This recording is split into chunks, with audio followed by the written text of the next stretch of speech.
திருமணம் என்பது கூட்டலம்மா, பிள்ளை பெறுவதென்பது பெருக்கலம்மா, வகையாய் வாழ்வதென்பது வகுத்தலம்மா, மாறாய் பிரிவதென்பது கழித்தலம்மா, மண வாழ்க்கை என்பது ஒரு கணக்கம்மா, அதை சொல்ல வந்தேன் இன்று உனக்கம்மா.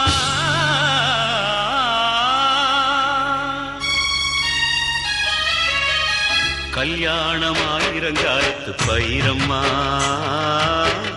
கட்டுனவம் பொண்ணுக்கென்றும் உயிரம்மா.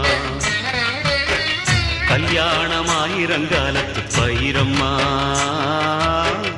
கட்டுனவம் பொண்ணுக்கென்றும் உயிரம்மா. அது புரிஞ்சாத்தாம் பொண்ணு, அத சொல்லுவதே நம்ம மண்ணு.